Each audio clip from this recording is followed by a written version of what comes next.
So I think the SDGs have been incredibly relevant. I think that at a minimum, they recognize the role of the private sector as engines of growth, as engines of employment, source of innovation, and so on and so on. But also, it also reassures the way that business has to operate, right? At a minimum, they have to be compliant with rules and regulations. They have to address human rights, labor issues, no harm to the environment. But even more relevant or more important is that they represent a framework that is very important for the private sector to succeed.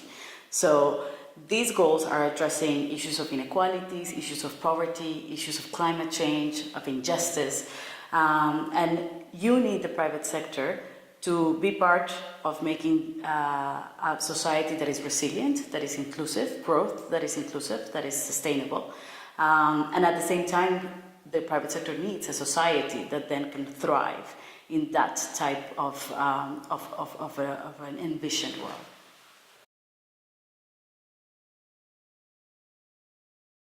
So, I mean, I think that business as usual, or many would say business as usual, is not an option in the long run, right? So I think that if you look at the SDGs, if you look at the rapid trends that we're seeing in terms of economic, political, social, environmental trends, they're forcing the private sector, like it or not, to change their business model. It's disruptive, it's transformational. So, of course, the SDGs, as mentioned, I think it's a compass for then businesses to anticipate some of these risks better, but then also to understand what market opportunities exist and therefore create more innovation within the companies, right?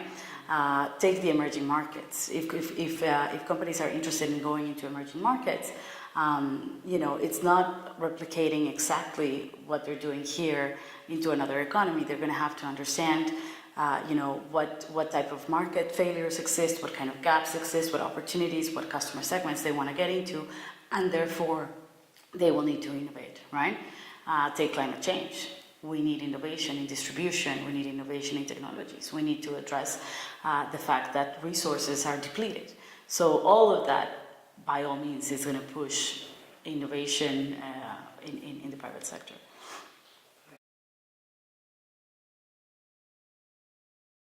So I think there's a few things. I mean, on one, everybody would recognize there's a need for capital, and sometimes that capital might need to be in the form of blended capital, right? So I think at national and global levels, to be able to create SDG-compatible finance is important, and then to create different mechanisms that in some cases de-risk entry into new opportunities or new innovations. I think that's important.